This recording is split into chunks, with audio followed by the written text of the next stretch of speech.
Use what? Texture. Which is a color halftone? Yeah. Who's the little face inside the E? This one? Or the O? I don't know. This must be just an image with a bunch of like colors. But they have type shooting out of their hair, which is cool. Huh? So the font that you picked actually is a knockoff of a 90s font called Bureau Grotesque. Bureau Grotesque. And it was used a lot in the music industry in the 90s and the 2000s. So you should look it up. It's called Bureau Grotesque. I think the name of the founding is Font Bureau. I think this is a fantastic poster. Like, I would stop and look at this, right? If I saw this out in public. It screams music, right? Good job.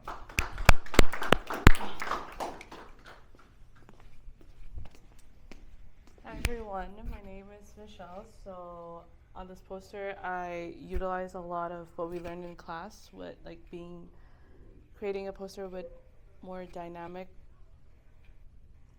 things to it. Like I played with the sizing. I also experiment with like the colors. I initially didn't use this color as my final decision. I used a more lighter color, but learning like how to use values and hues of the color, it ended up looking much better than what I've imagined it to be. So I added more, like I treated the photo a certain way, and then based on that photo I also controlled where the text would lie on. And there's a lot of like lines, natural lines from the photography, and then there's also dots pretty much on certain angles of the poster, so you could tell like there's a foreground, middle ground, background for the posters. And I also added a little bit, like based on critiques that I gotten from Chelsea and everyone else, like to add a hint of white to just highlight what the poster is all about. And that's basically the whole process of how I made this poster. Is the grid in the background, is that a photograph of the building? Yes, it's South Campus. Around It's this building here? Yeah. Nice. There was I like the texture you did on the O, the O and the C and the T. How did you achieve that?